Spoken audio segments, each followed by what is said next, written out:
Great. Good morning, everyone. Welcome to this webinar on the Financial Services Human Rights Benchmarking Project and its potential applicability to South Africa. I'm Danny Bradlow. I'm the Saatchi Professor for International Development Law and African Economic Relations in the International Development Law Unit in the Center for Human Rights at the University of Pretoria. And I want to welcome you to this webinar, which is part of our project on public finance and human rights, which is a collaboration between the International Development Law Unit in the Center, the Business and Human Rights Initiative at the University of Connecticut, and the Center for Human Rights and Humanitarian Law at American University, Washington College of Law.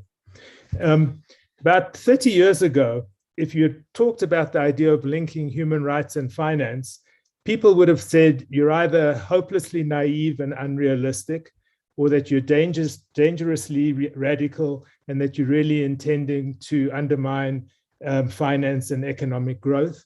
Or at best, they would have said you're very woolly and that the whole concept maybe has some relevance, but it's too vague and general to really be relevant. And in any event, if you can't measure what you're talking about, how you expect us to do anything about it? Well, the world's changed dramatically since then because of climate change, most importantly, because of the development in the 2011 of the UN Guiding Principles on Business and Human Rights, of the large number of failed projects that led to terrible human rights consequences, as well as to losses for banks. Banks began to realize that, in fact, there were human rights risks involved in their business, and that they did have to begin thinking about human rights. And lastly, of course, the global financial crisis and the ongoing recession that it caused also made people realize that growing inequality, human rights issues, gender issues were deeply embedded in the work of banks. And most interestingly, banks began to develop human rights policies, which you could find on their websites, but it wasn't clear exactly what was meant by those policies or how seriously they took them. But the challenge in all of this was not only how to identify and manage human rights risks, but how would you actually make sure which banks were performing well and which ones were not performing well in regard to their human rights responsibilities. And that's been an incredibly challenging task. And so the Financial Service and Human Rights Benchmarking Project is one of the rare attempts to try and systematize this and to come up with a way to actually tell how well are banks doing on their human rights responsibilities. And so we're very delighted today to have the two originators of the project talk about the project. And they are Professor David Kinley, who has the chair in human rights law at the University of Sydney Law School in Australia, who is also a member of the academic panel of Doughty Street Chambers in London, who has been working for many years on the global economy and human rights, and has written a number of books, including Civilizing Globalization, Human Rights in the Global Economy, and Necessary Evil, How to Fix Finance by Saving Human Rights in 2018. And his collaborator in this project is Dr. Kim Sheehan, who has a long-standing academic interest in corporate law, corporate governance, and finance, and who became interested in human rights and business through her initial research on the Modern Slavery Act in Australia in 2017. And the two of them have been working on this project since 2017. I'm going to hand over to them in a minute to talk more about the project, but we're also very fortunate today to have a comment on the project and to talk about its potential applicability in South Africa, Tracy Davies, who's the Executive Director of Just Share, which is a South African non-profit shareholder activist organization, which focuses on how to get corporations to work to combat climate change and reduce inequality. In addition to her role at Just Share, Tracy is also on the steering committee of the Academy of Sciences South Africa's Just Transition Forum, and a member of the advisory board of the National Business Initiative's Just Transition Pathways Initiative. So without further ado, let me hand over to Kim and David to take us through the project, and then we'll go to Kim for comments after that.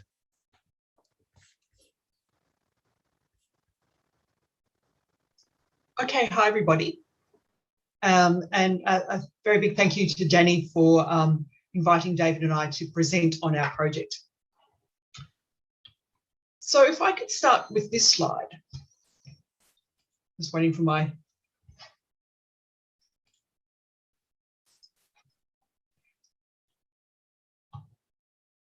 computer to respond.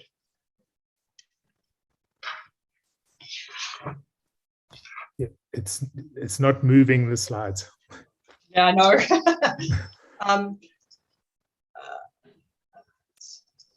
This one here. Yeah. I'm trying everything to get it to move. Tarun, are you there? I think it's a problem at my end, Danny, but I can't see how to fix it. I've shared the presentation in the chat with all the participants. Okay, so When you went out of slideshow, yeah, maybe that worked. It seemed to work better.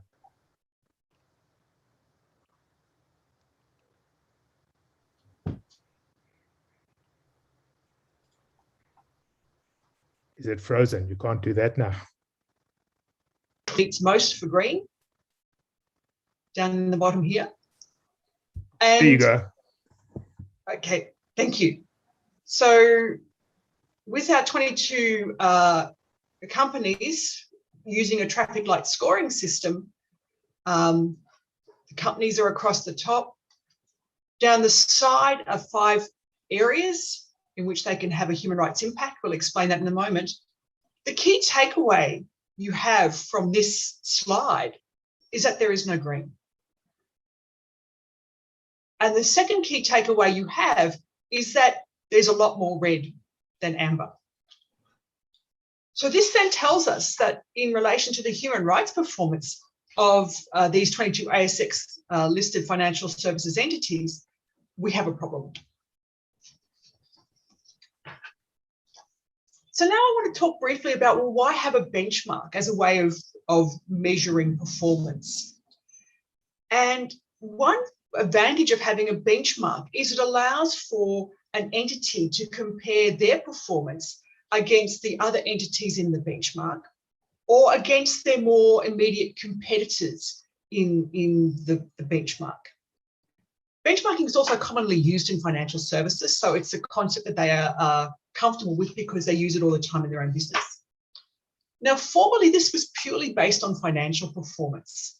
So it might have been, you know, a benchmark of the top 20 companies in terms of their profit or dividends or some other sort of revenue measure. But now we've seen a move towards incorporating environmental, social and governance factors within a measurement of performance. And so we might see commercial agencies might release a benchmark that incorporates ESG performance. A lot more emphasis on the E and on the G than on the S. And we also know that human rights constitutes an important part of ESG measurement. It's specifically in the S, but we also understand that there's an element of E that also relates to human rights. So therefore, we developed the human rights, financial services human rights benchmark. The graphic you can see on the right there just is our summary formula of what's in the benchmark. We call it the 655I benchmark. We measure financial services entity human rights performance against a set of indicators devised specifically for financial services. We rate their performance or assess their performance across 5 domains where they can impact human rights: retail customers, commercial lending, investment and services, employees, society, and supply chain. There are 6 categories of human rights that are impacted by their activities, namely privacy and information, anti-discrimination, economic security, health and safety, voice and participation, and right to remedy. There are 5 factors that are critical to measuring human rights performance, specifically in terms of internal risk management, governance, policy positions, and due diligence. And in terms of the external effects, we have outcomes, which is a 1-year measure, and impact, which is a longer-term measure. And then we have indicators or proxies specific to the factors within each domain. So that's the 655I benchmark. And we have more than 150 indicators in our benchmark. So I might hand it over to David to talk us through the human rights we measure. A really major conceptual as well as practical problem that faced us was something that Danny hinted to in the introduction, and that is that the finance sector is simply not comfortable, generally speaking, with human rights. In fact, business generally, but finance in particular. And so one of the things we sought to do was to take what we know to be international human rights obligations that are not just placed on states, but also placed through the states onto everyone within their jurisdiction, including, therefore, corporations, including banks and financial institutions. We wanted to take those terms, those notions of human rights, and put them into language that is really understandable to business and particularly understandable to. Although I would say that down the left-hand side of this graphic, you can see words that I think most people would see as human rights oriented: privacy and information discrimination, economic security, maybe not so much. But yet, when you dig into what the international instruments are saying, particularly, for instance, in some of the general comments from the Committee on Economic, Social and Cultural Rights, directed at states, they're saying, look, there needs to be a continuous improvement in living conditions, which is something that sits on the shoulders of the private sector as much as it does on the public sector, on the state itself. Health and safety at work, voice and participation. Well, this includes not just you are able to hold your own views as an employee, for instance, but also that you can join a trade union, and indeed, if need be, to be part of a whistleblowing exercise to demonstrate, to illustrate or expose problems within a corporation, whether they are human rights or not. And then, of course, the idea of a right to remedy. Many people think of this as something that is related only to the courts and indeed, therefore, only to the state. But not at all. There is a big part of the guiding principles that Danny talked about earlier is dedicated to, Pillar 3 is dedicated to what the private sector should do to ensure that it provides recompense and deals with human rights problems within its own purview before it gets into the court system. So that was our dealing with that and presenting it in ways that we thought was intelligible to non-lawyers, non-human rights specialists, was a big part of why we came up with the categories as you see them.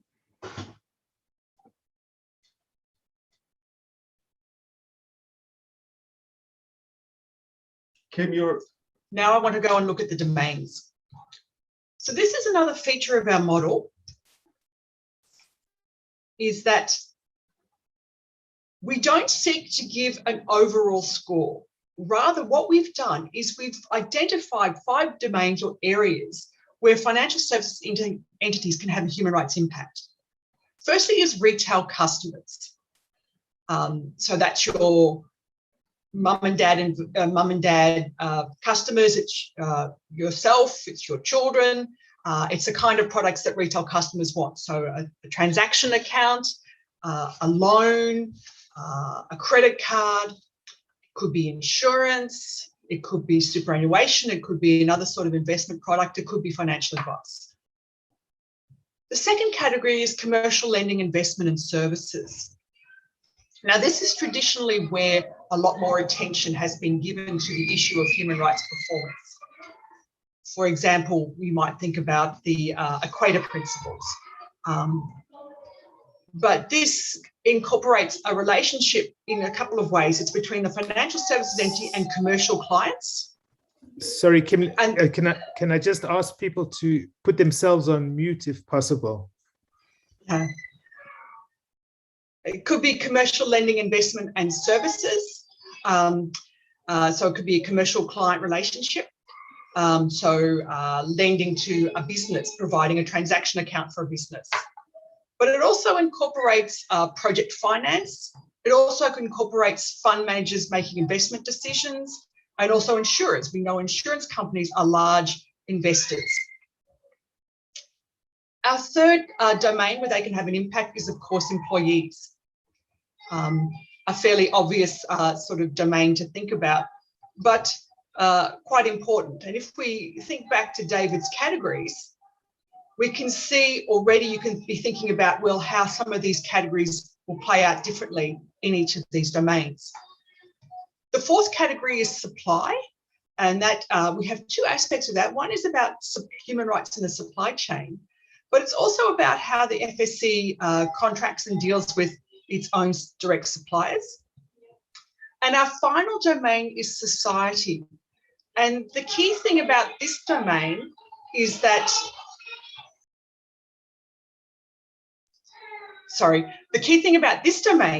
we looked at how financial services entities impact on society by the way they advocate for law reform.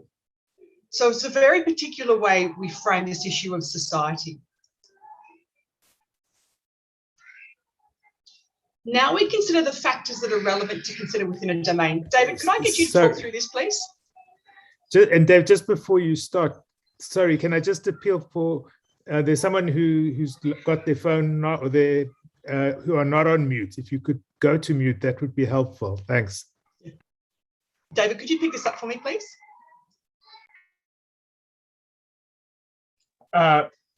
Yes, so the factors that we ran through that were alluded to earlier are governance, policy positions, and due diligence, which are together a framework that is quite familiar to the financial sector, being related to the handling of risk, the management of risk. From the top, the governance, through whatever policies you have, and then putting those policies into action. So we looked at what governance, where human rights appeared in the governance of the 22 institutions, if they had a policy, and if that policy referred to human rights, and then what sorts of due diligence were they taking on board. And of course, this due diligence is something that we see in Guiding Principle 11 in the Guiding Principles on Business and Human Rights. So it's a big part of that document. But where we sought to draw out the consequences of this management of risk in human rights was in their outcomes and impacts. And as Kim alluded to earlier, impact is something that we see as only truly measurable maybe in 2, 3, 4 years down the track. It's something that is hard to identify in an immediate consequence of an outcome, whereas outcomes are something that is much more measurable. How were people dealt with in the right to remedy? Did they have an opportunity to be able to raise their concerns? Were they settled, and were they settled in a way that they were satisfied with? And there are indicators that we used within the Australian context that showed whether that was or was not the case. So if I could just pick up on the outcomes issue there, David. When we went through designed our indicators for outcomes, we tried to triangulate, if you will, some of the information we could get from the company. So we might get internal complaints data, but then we would also then consider the complaints data that might be as a result of complaints raised with the third-party complaints authority. Next slide.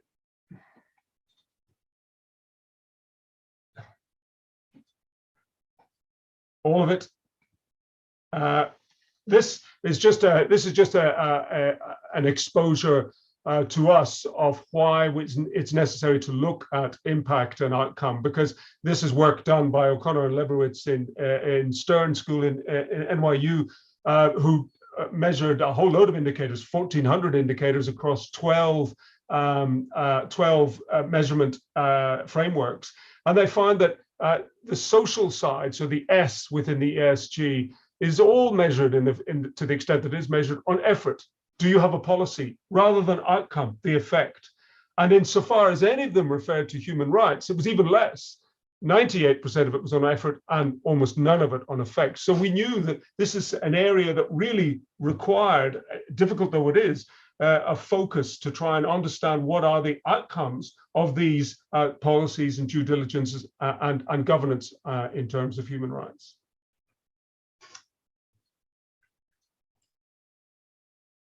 And then I finally want to explain just briefly our rating system.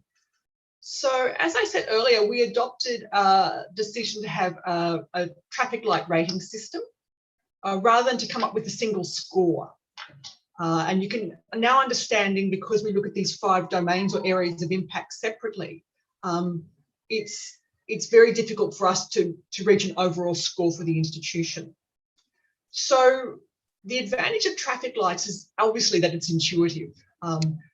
Meets none or few for red, meets most for green, and the amber is meets some, that sort of intermediate point. And then to show these ratings within a domain, we devised what we're calling the rating widget. And in the base here, we have governance, policy positions, and due diligence. And these are our internal risk management factors: governance, policy positions, and due diligence. And at the apex, we have the outcomes, what happened in the reference year. So when we scored a particular entity, we went through and gave a red, an amber, or a green to these areas for each of the domains. And on this slide, I have an example of that for ANZ. It's one of our big 4 banks. You can see here, first of all, that we've got the widget across the 5 areas: retail, commercial lending, investment, services, employees, supply, and society. And so we rate each factor within each domain. We rate for the factors based on our indicator results. And therefore, when I come up with a rating for the overall domain, it's a judgment call, balancing out these factors against this factor. Now, we know that disclosure, because we're relying on publicly available information, it was a design choice that we made rather than sending out a questionnaire for entities to fill in. We relied on what they publicly disclosed, partly because we wanted to drive better disclosure. So where we thought, where we had an absence of disclosure, but we could still make a call on what we thought the likely rating should be, we used pixelation to show that, and you can see some examples of that here. But what it also means is that when we went back to that original slide of the 22 and we had no green, when we drilled down into the widgets, the performance by domain within a financial services entity, we can see that we can have some green showing through. So it's not all a bad story, but there's a lot of not good performances there. So first of all, then on this slide, I want to talk you through the entities that we had studied in our 22 sample of entities. On the left-hand side, you've simply got a breakdown by subcategory of financial services entity. Big 4 banks, buy now, pay later, insurance, funds management, for example. And then on the right side, we have 2 different measures for size. The first is the number of employees, and that's a green measure. That's the green bars. And the second one is a revenue by Australian dollars, and that's the yellow bars. And what you can see from this graph is that we had very different sized entities, ranging from our big 4 banks through to some of our very small fund managers there. So size makes a difference to what we might expect to see, A, in terms of disclosure, but B, also in terms of policies and governance. David, over to you. We're going to talk about this very briefly. Me and one, Kim and the other. I'm going to start with governance. Governance really was a big issue with us here. And if you look at the colors here, it's maybe a little bit subtle, but this is all red. there's no redeeming features. There's no amber, there's no green. There is over in these a little, but none here. And this we saw as a really seriously big issue. So we had, if you read the executive summary, or if indeed you read our first annual report, you'll see that we came up with three key takeaways that came out of the research. And the first of these is that entities were failing to appreciate that human rights really was a non-financial risk. And the third of them, the third of these takeaways, was that there is no clear commitment to real change.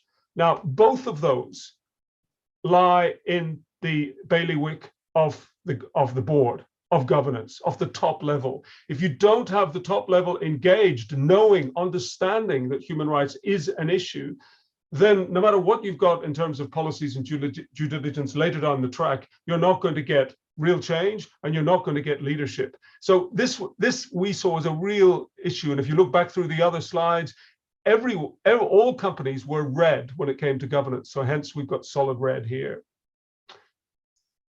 Kim, yes, do you want to take? Policy positions. Thank you, David. So then with policy positions, as you saw in our previous slide with ANZ in their supply domain, we had some variation here. We saw all three of the traffic lights coming forward. Now, the financial services entities in Australia have taken some leadership positions on some issues. For example, in terms of the employee area, they've taken leadership in the issue of domestic violence leave, for example.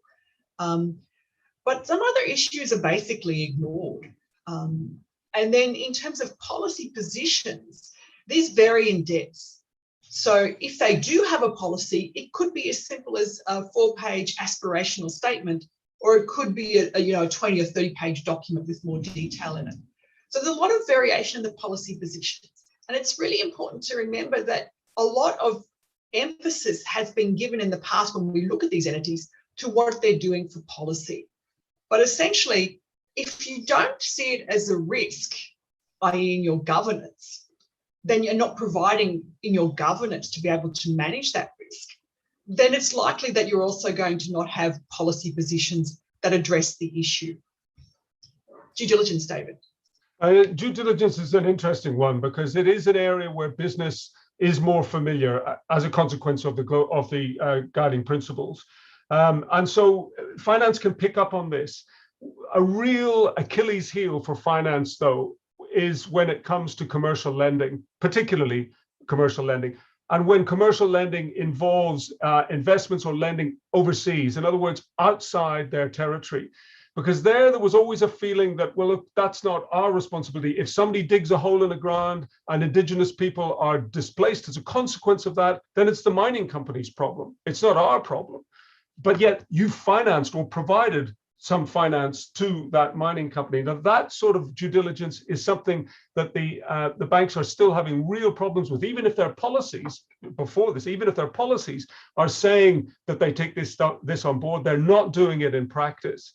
So that was a real standout for us in terms of due diligence. Maybe if I just pick up on the outcomes as well. As a consequence, therefore, you did have a mixed bag. You can see in this we've got some green, that there were some outcomes that were acceptable, the retail areas dealing with some complaints, though it was by no means all rosy, all green. But there was an emphasis in our study on what outcomes meant in terms of the previous three, the governance, policies, and due diligence. And despite the fact that there was very poor governance and not particularly good due diligence, in other areas like retail, they were able to produce a little better outcomes and therefore be a little more green in this depiction. Kim, do you want to finish with impact? Yes, and then obviously finally with impact, because this was the first year that we studied, we didn't seek to measure impact in this first year. It's a longer term measure that we want to see.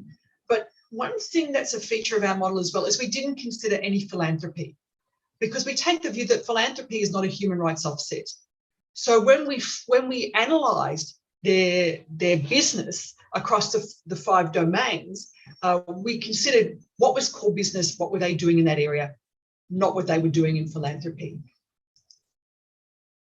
And then finally on this slide, these are the trends by domain. I'm not going to really talk through this in any great detail, simply because it's very much Australian based on the sample that we took in the year that we undertook the study. So when we repeat the study, this could vary completely, except I'm not expecting some things to vary so much. Supply I'm expecting to vary because we've started to have modern slavery statements being issued last year, and we've seen some progress in this particular area in some of the factors. But society remains an issue because financial services entities can undermine human rights because they advocate for changes in the law that are ignorant of the human rights impacts of those changes. And so I think this is an area where I'm not expecting to see quick change. And that's it from us. More information, you can click through on those links and find the reports, the methodology, the report card pack in some detail. Great. Thanks, David and Kim. Lots of food for thought there.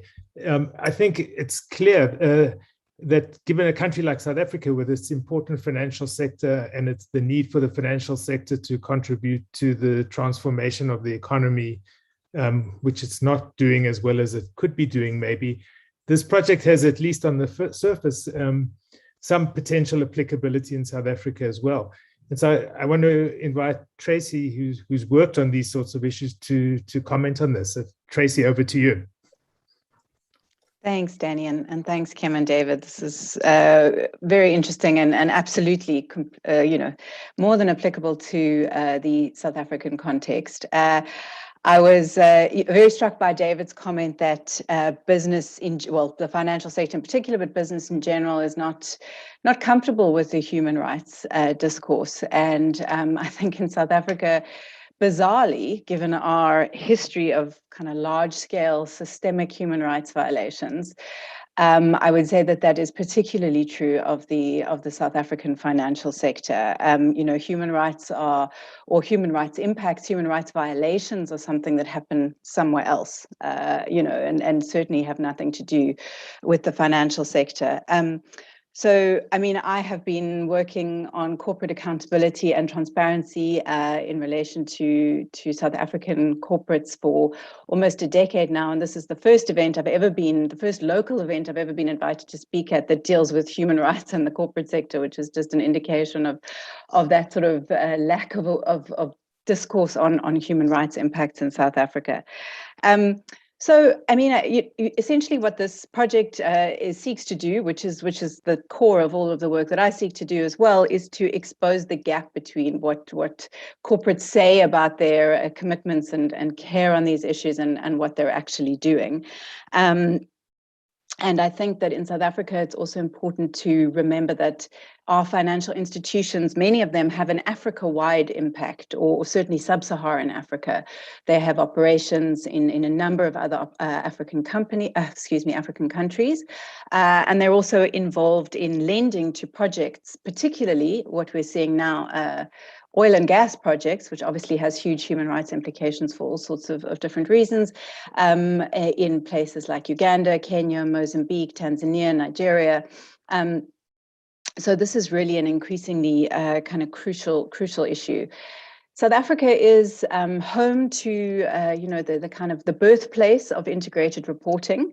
And somehow we seem to have completely missed the meaning of the word integrated. So we have this proliferation of different reports on ESG impacts, reports to society, corporate governance reports. Really every year, every company seems to release a new suite of reports with an extra, and now we have separate climate change reports, But the point of all of this, of course, is that the whole point of integrated reporting was that we integrate our financial reporting, our financial impacts and performance with our societal impacts and performance. And I think that that's just still completely absent. And I think that your benchmarking exercise reveals that might also be the case amongst Australian corporations. And it certainly, I don't think, is is unique to South Africa, but it is just particularly ironic given that we are supposed to be the experts in integrated reporting. So our financial institutions have, the major financial institutions, particularly the ones that are listed on the JSE, most of them have some kind of human rights policy. Some of them separate standalone policies. Others, you know, where their approach to human rights is kind of mentioned somewhere in their corporate reporting or on their websites. But what I find particularly extraordinary, and I think this goes very much to the, you know, what you guys said about your emphasis on outcomes and impacts, is that there is zero reference to how those policies are implemented in real life. In fact, there is zero evidence that they've ever been implemented in real life, because nobody ever talks about any single actual instance of a potential or actual human rights violation that the entity has dealt with or addressed, what the outcomes were, what the impacts were, how the issue arose. I mean, I honestly have not been able to find a single one. I particularly like statements like this. We have assessed our performance against our human rights standards and found that we are satisfied with our performance, right? But that's an internal assessment based on non-publicly available information with zero evidence of what they assessed or against what they assessed, but it's fine. We're happy with the way we performed against our own standards in an assessment that only we know anything about, right? So this is the kind of frustration that we have with this sort of meaningless policies and statements of intent, but with zero actual evidence of impact. I wanted to just give you a couple of examples of some of the experience we've had in this area with local financial institutions. And I think it speaks absolutely 100% to David's comment about commercial lending and human rights violations being somebody else's problem, regardless of the fact that you might be financing the entire project that's causing the human rights violations. And just in reference to two really big issues that are kind of very topical in Africa at the moment. The first is the development of what is called the East Africa Crude Oil Pipeline, which is a 1,400-kilometer pipeline that's being built from the oil fields of northern Uganda to the port of Tanga in Tanzania to export oil extracted in Uganda overseas, predominantly to China. It is a huge project, crosses the entirety of two countries, goes through multiple sensitive biodiversity areas, is resulting in the relocation of thousands of people. It's a project by a major oil and gas company with the pipeline has to be heated, by the way. So because the oil that they found in Uganda is kind of sticky and doesn't move very nicely. So they have to heat this 1,400-kilometer pipeline in order to get the oil to move along it, which has all sorts of implications for energy. But it's okay because they're going to be heating it with solar power, just saying. So the major South African financial institution potentially involved in this project is Standard Bank. And at a number of public fora, such as Standard Bank's annual general meetings and various other correspondence and engagements with the bank, ourselves, and I mean, there are multiple NGOs from across Africa and across the world working on opposing this project. It is extraordinary how impossible it is to get the executives or anyone from the bank to engage with the fact that this is a project that has multiple human rights implications, and not future implications, right? These impacts have already started to happen. So people have been prevented from planting their crops because they're potentially in the pipeline's way. They've been promised compensation, but they haven't been given compensation. You know, all the standard kind of disgraceful practices of dealing with Indigenous people with these big infrastructure projects that one would be led to believe from the policies and the statements and the signing up to the Equator Principles and all of these kinds of things don't happen anymore. But the bank's response has consistently been, we have an independent environmental expert doing due diligence. They have told us that there are no serious material existing or potential human rights impacts, and those impacts that do exist can be mitigated by the developer. So there's still just this extraordinary surface level lack of engagement with the issue. The other, it's just the one that just boggles my mind is the development of the huge, massive liquid natural gas projects off the coast of northern Mozambique. You may or may not be aware that there's been a really serious uprise in kind of what the oil companies call insurgency attacks by groups associated with various, well, potentially associated with terrorist groups. People have been, in their thousands, have been displaced from their homes, decapitated, raped, murdered. I mean, this is not, this is not minor stuff. And the financial institutions and the oil companies and the developers involved in this project say this is a separate issue. This is about terrorism. It's for the Mozambican government to deal with this problem, despite the fact that every single piece of evidence points to the fact that the entire source of this, what they call unrest, is precisely the development of these oil fields in a very manner which the Mozambican government has dealt with very poorly, and in a way which, surprise, surprise, has completely excluded local communities from any kinds of benefits. So again, we've asked all the South African banks are involved in lending to that project. We've asked all of them at their annual general meetings, how are you managing the extraordinary human rights impacts of this development? And they all say, that's not our problem. That's the Mozambican government's problem. It has nothing to do with us, So let me stop there. But, just to say, I suppose, in conclusion, that I think that this exercise is an extraordinarily valuable one, and absolutely would have applicability to South Africa. And I wonder if maybe David and Kim, you could tell us if there is any interesting information about the response of these institutions to your benchmarking exercise, because I'd be really interested in that. Thanks, Danny. Thanks, Tracy. I would feel I would be failing in my duty if I didn't ask on the two projects you were mentioning, if any of the multilateral development banks are involved. Because if they are, then there's at least the possibility of bringing a complaint to one of the independent accountability mechanisms. And that's one of the big differences in project financing when those institutions are involved to when commercial banks are involved, in the sense that there isn't actually a mechanism where you can bring a complaint, unlike with the Equator banks, where there's no possibility of bringing any sort of complaint. I realize one thing I haven't done is tell people, if you want to ask a question, please put it in the Q&A box. We will open up for questions in a minute, but I'm going to hand back to David and Kim to answer Tracy's last question about what the response has been from the institutions. And if I can add to that a question also, because Tracy was really talking about the impact of South African banks outside South Africa, so in the international cross-border activities. And I was wondering how you account, whether you focus just on the operations in Australia or whether you were looking at the cross-border activities as well. Okay, so we looked across borders because for some of our institutions, it might be, so the retail may basically be domestically based, but their investment activities or their lending activities, like commercial lending, investment and services, that could be international in scope, so we consider that. So wherever they had operations, that's kind of what we looked at.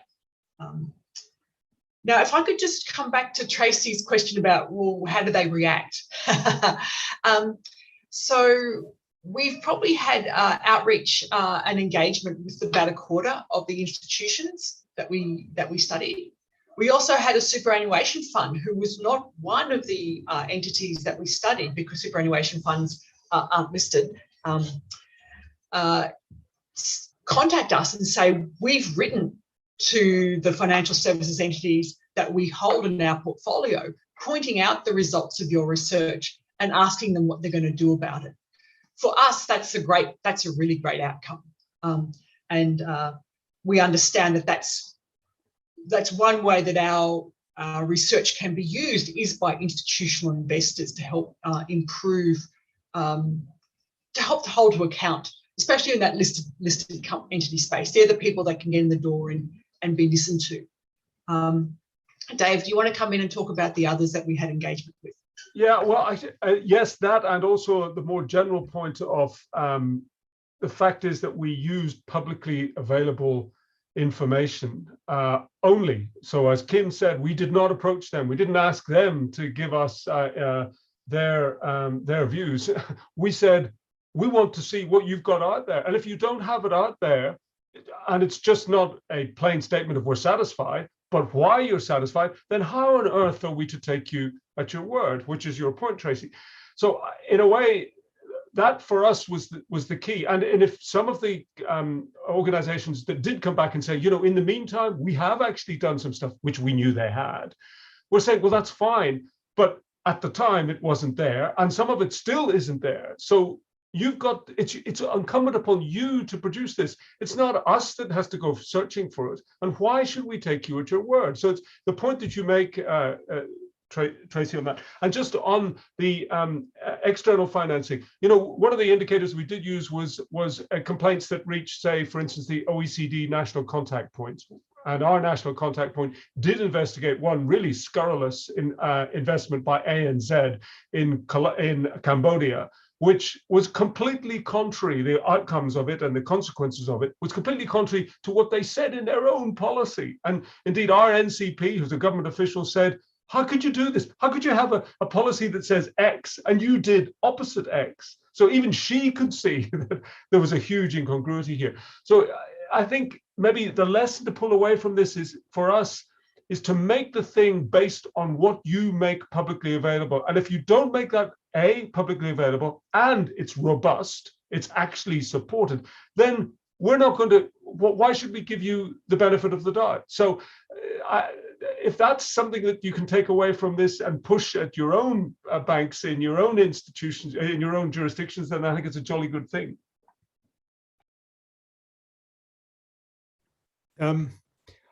There's a question in the Q&A from Magali Masamba, which, hang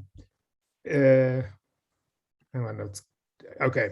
She says, it relates, a question relating to due diligence in financing investments and projects overseas. Is due diligence done just prior to lending, or is this a continuous process throughout the project? Is there an element of monitoring and evaluation throughout the project? Can you give us some more information on the due diligence that, as you assessed it? So okay, I think all three of you are invited to answer that. Okay, so if I could just talk about my understanding of what happens is, first of all, they'll have, so this comes under the CLIS domain, Commercial Lending, Investment and Services domain. They'll have some sort of investment policy that will shape what they will and won't invest in. And they'll have a process, a governance process about how they assess their projects. So an assessment of the human rights risk of a project should be happening prior to investment. It's part of the due diligence. Should we invest? Because if there is a risk that we won't get paid back our money, then we won't want to be lending to them, for example. So it happens there. But there's also a need to make an ongoing assessment of that performance. But my suspicion is that that happens more by an incident happening rather than a routine process. Now, I could be very wrong on that, but certainly the way that I've read the policies and what I've seen is that that's what happens. So pre-investment, pre-financing decision, a lot of due diligence happening, probably a routine monitoring process, but in terms of human rights, I think it will really hit the road when they hear of a complaint. So it could be NGOs who are raising the issue with the financier rather than necessarily hearing it from the company that they're investing in themselves. It's not the best outcome, but I think that's how it's done.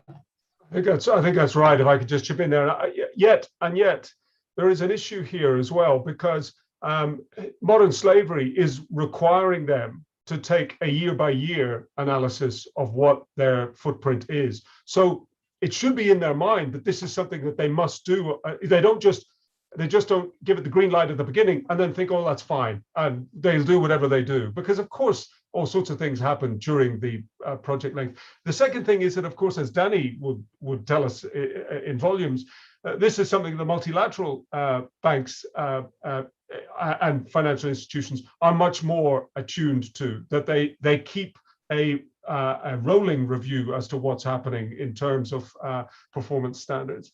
The other thing that I think is interesting, and the Thun group of banks showed this, is that they make, many of the institutions, banks in particular, will make a distinction between proprietorial investment and lending, in which they're gaining on their own ticket, as it were, and that which is purely commercial. So that they will look at their proprietary, well, they'll look at what their own investments are doing, but they'll make a difference between how they are performing due diligence with respect to their lending to another entity, because in a way they're saying that as the entity that we're lending to, it is the one that's responsible for doing the due diligence, which of course we think is well, it is, it's fundamentally wrong, and they're just outsourcing their responsibility.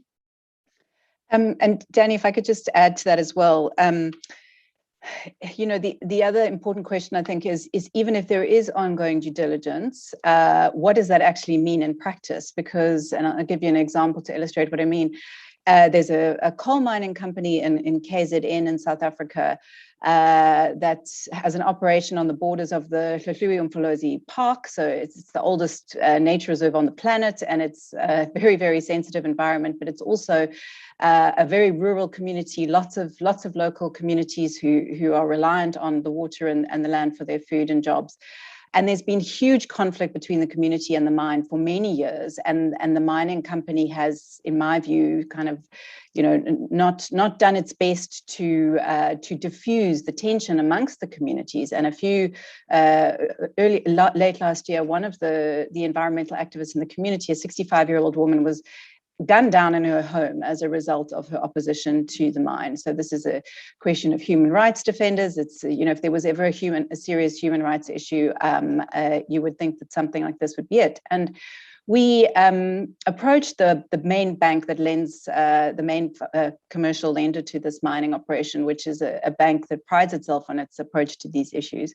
And it was quite an extraordinary experience because, first of all, they were extraordinarily reluctant even to talk about it, even to be associated with anything to do with this community conflict and this murder. And eventually, when we did manage to speak to them, they essentially said, look, this is horrendous and we are devastated by it.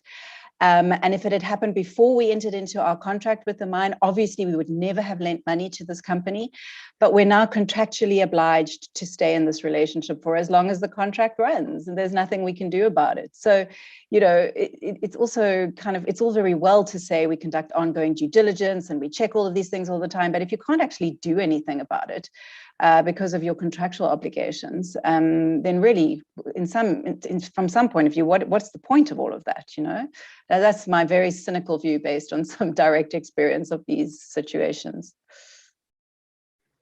So two things. One, I mean, David's correct that the multilateral development banks talk a good game on supervision in their policies. But in fact, if you look at the record, it's a lot less happy than you're suggesting. It's a serious problem for them, which leads to the question, which is, and you know, if you look at, particularly if you're thinking in a country like South Africa, this is relevant, is how much money or what proportion of a transaction should a responsible financial institution be devoting to doing impact assessments, due diligence, monitoring and follow-up of that. And related to that, there's a question in the chat box, which David answered in part, which was from Mulwa Adigun, asking is, what's the impact of all this on torts and contract law? I think David answered that torts is obviously the basis for litigating some of this, but what is the impact in terms of contracts of all of this? And seeing we've got three lawyers here, maybe all three of you would like to answer those questions. I mean, the question on the cost, just as a footnote to that, a couple of years ago for a project I was doing, asked a whole lot of project finance people how much they thought you should responsibly spend on environmental and social impact assessments, and none of them could answer the question. which sort of said a hell of a lot to me about how much must get devoted to the human rights and social aspects of this. But over to you guys. I think one of the important things to understand about financial services law is that frequently so if I take a retail customer who's got an issue about misuse of their information, it's a breach of privacy, there's a way that that's dealt with in our statutory framework that might mean that their ability to potentially get a private remedy would be a little bit more limited unless they're particularly wealthy. There was a very well-known case involving a multi-millionaire in Perth.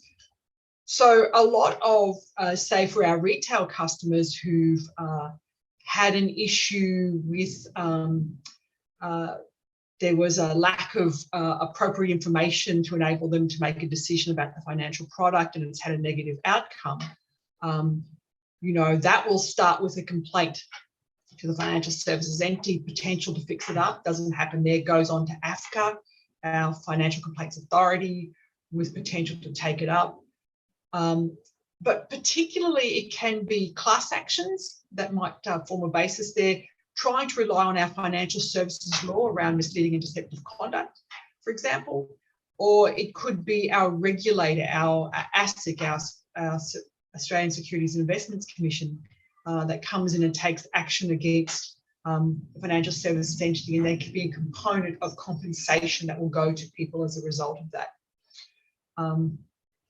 So I think that tort is probably a primary area in terms of contract. Well, obviously all the relations are governed by contract, but overlaying that there is a couple of things. One is the statute that intervenes in certain ways and provides avenues for redress. And there's also, I guess, just the very practical aspect of how deep are your pockets compared to your financial services entity if you're going to try and run a breach of contract argument.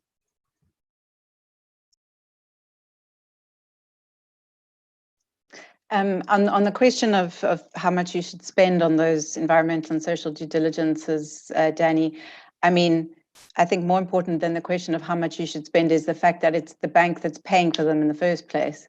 And it's the same problem as, the fact that the developer pays for the environmental impact assessments of their projects. So there's very little incentive on the part of those people and consultants who do those due diligence processes to come out and say, oh no, you should definitely stay away from this. It's a bad idea. I'd love to hear of, I've yet to hear of anyone who's ever done that in relation to any project. It's amazing how much can be mitigated if there's enough money at stake in the development. Yeah, I think that's such an interesting point. You talked about that independent consultant that had been employed with a liquid natural gas one. I mean, I'm not asking who it was or what company or whatever, but if they do start to give them green lights and it turns out that there's actually a lot of problems, one would like to think that perhaps if they're sued for professional negligence, that would change their attitude a little bit. But anyhow, just on Danny's point and the broader point of multilateral development banks, of course, you're quite right, Danny. Of course, I painted too rosy a picture, but I mean, there is an inspection panel, at least, with respect to the bank and indeed with with other parts of it as well, and that will have a chilling effect. It gives people an opportunity to complain, and it's interesting that one area that has been mooted as a possible international response to business and human rights, which of course includes financial entities, is that there should be some sort of international business and human rights tribunal. And that this tribunal would be an arbitrary tribunal. So in other words, you would go to it like you would go if you were arbitrating an international investment dispute, because obviously companies are very well used to that now. Well, why not have the same, as it were, mirror, but in human rights? And therefore it's voluntary for both to go there, the complainants and the financial institution. And that, I think, something like that, if it was put up for businesses generally, and then you find some financial entities being arbitrated on in that environment, that may well changed the attitudes of finance. It may be that what you do need is, I think as Kim alluded to earlier, you really do need a wake-up call, a moment that really changes the attitude. And we actually did have that in Australia with respect to Westpac, one of our big banks, with ANZ, the one I mentioned earlier in Cambodia. And as a consequence of particularly public and excoriating experiences, they have upped their game somewhat. Maybe not in terms of governance, but they certainly have in respect to policy and attempts to be more diligent with their due diligence. I mean, there's so many questions, but the governance issue is the one we haven't really talked about. And it's obviously the critical one because, I mean, we know financial institutions, like many businesses, have all put good policies, or not all of them, but certainly many of them have good policies, which I think if you read the policy, it's hard to fault them on not addressing the right issues. But it hasn't led to all that much change. And so the governance issue is actually absolutely a critical one. And I wanted to ask you if you could talk a bit more about what you saw in Australia, and also to ask Tracy, because through Just Share, I mean, you've been, in a sense, trying to address the governance issues through shareholder resolutions and things. Did you say, is that a vehicle for doing this, or how do we address the governance issue to get the change? Because it's really a change from saying focus purely on shareholder value and shareholder interests and think more of yourself as a social institution with a range of stakeholders who all have legitimate interests who have to be addressed. And how do we do that? And maybe that's a good lead into your final comments as well, because I think we're getting to the end of the hour as well. If I could take the governance aspect, Danny. So in our methodology report, which you can get, you'll see the links to that in the final slide of our presentation. We actually have in there the governance indicators that we use. So it starts from, recognition and commit to respect, but then it goes into things like, does the board have responsibility for human rights? If not a board, which subcommittee of the board has a responsibility? It then drills down to, is that cascaded through the organisation? Is internal audit involved? Is external audit involved? We looked at remuneration, because remuneration can, a good policy can be completely undermined by a remuneration policy that actually encourages very different behaviour. So we had a set of indicators there, and it was really interesting to see them start to undo themselves very, very quickly. You could start with a statement about respect and commitment, and then they just started undoing. No board committee has this on their remit, and it just goes down and down and down until essentially. And we even looked at things like, does the board have human rights as a core skill that the board needs? We have these board skill matrices that we have to disclose here in Australia. And you could see that human rights wasn't identified as a core skill on the board. So if they don't see human rights as a core skill on the board, which is consistent with their view that they don't see human rights as a material risk, then it's your kind of tell for where it's going to all fall apart. And a comment I sort of made earlier before the conference is that we often see human rights sitting in the corporate affairs area. So it sits in the internal spin agency, internal marketing agency.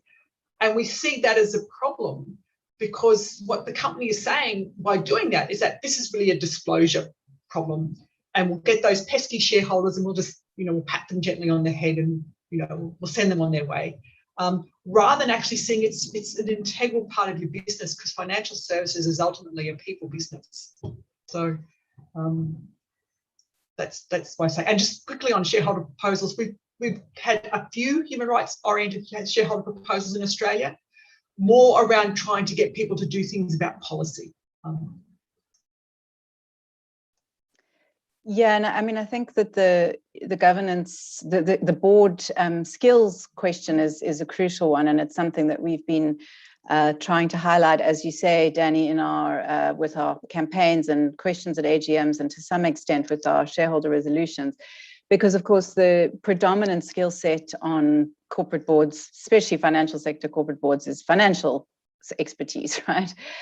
Lawyers, some lawyers and accountants, but even so, you know, experts in the financial aspects of law and that kind of thing. So I think, and there was that incredible study done by, I think, the NYU Stern Business School in America earlier this year, you know, showing something like 1% of board directors on US listed companies had any expertise relevant to any ESG issue whatsoever.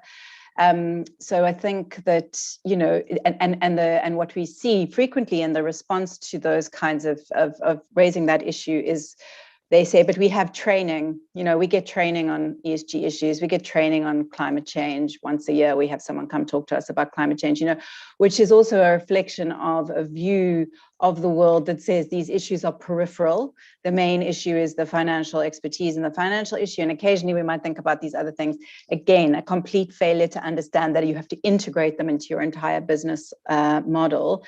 And that the only way you can do that is by having people running your company that have an understanding, training, skills, and expertise. You know, you would never appoint a financial person to your board on the basis that, you know, they've had a few external courses on financial management, you know, and it's the same with these core skills. And I think that we see that over and over and over again, going again to what Kim says about kind of outsourcing these issues to corporate affairs, investor relations departments, sustainability departments. It's all separate, right? And that's until you get that integration of understanding of the risks and the responsibilities and how to deal with these issues at the highest levels of governance, the impacts will be minimal. Yeah, just on that last point as well. I mean, now we're seeing a huge, as we all know, a huge explosion of consultancy firms presenting ESG credentials, including human rights credentials, whether it's PwC or UI or the whole lot of them. Now, that is at one level outsourcing, but at the other level, and maybe this is a point that I'm going to finish on anyway, is a more positive one, I hope. And that is that if they are able to provide expertise and upskilling of management and of board members, and board members are brought in with more skills, maybe that will be a point that at which the institutions, the financial institutions, start to see human rights as being a benefit. In other words, something that they can say we do well, and therefore is something that hits their bottom line in a positive way. So it doesn't always have to be, I have got to stop risk of human rights, bad things happening. But if we do good things, I mean, even in a very small way, we saw examples of this, Kim and I, during COVID. A lot of the banks gave a lot of forgiveness on mortgages in Australia. I don't know if it happened in South Africa as well, but they did here. Now, it was a very simple move, and in many ways it was so self-protecting as well, because people couldn't pay.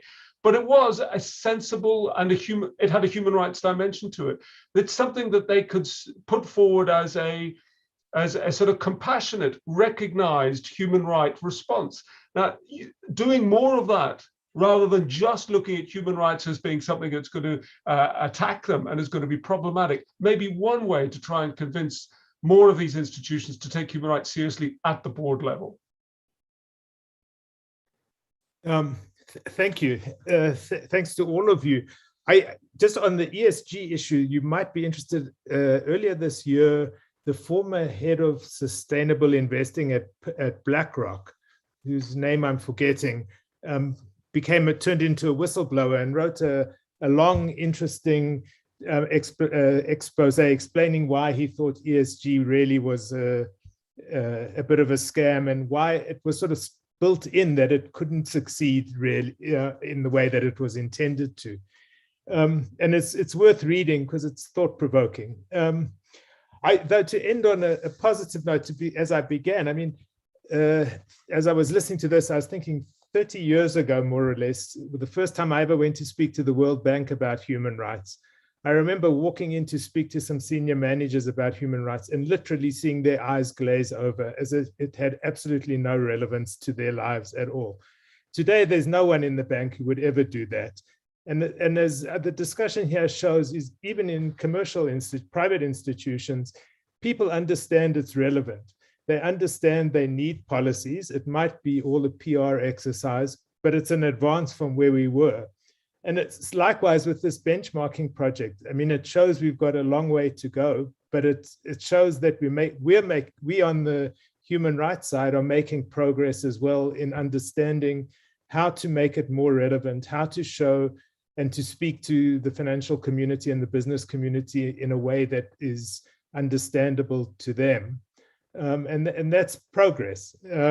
We've still got a long way to go, but we've begun the journey, and I hope people will take this up. And I particularly hope, because I think, as Tracy said also, for a country like South Africa with all its problems and where human rights and finance so clearly are interconnected, it would be great if someone would get inspired by today's talk to do a similar exercise like this in South Africa, and to push the financial institutions and the financial sector to at least have to justify what they're doing in terms of what they say they're doing on the human rights side. So I want to end by thanking our three speakers, particularly David and Kim for presenting this, Tracy for really bringing a South African perspective and showing its relevance. I want to thank all of you for attending and for participating in this. And finally, I want to thank Tiruna Naidu and Marie Aaron, who've been behind the scenes helping with the technology to make sure that everything worked smoothly. Thank you. You should have the slides on the project were put up as a link. And so if you would like to follow up with anybody, you should be able to do that. But with that, thank you, everyone. And I declare this meeting closed. So Thanks, everyone. Thanks, David and Kim. Bye. Thanks. Thanks so much. See you, Danny. Thanks. See you, David. Yeah.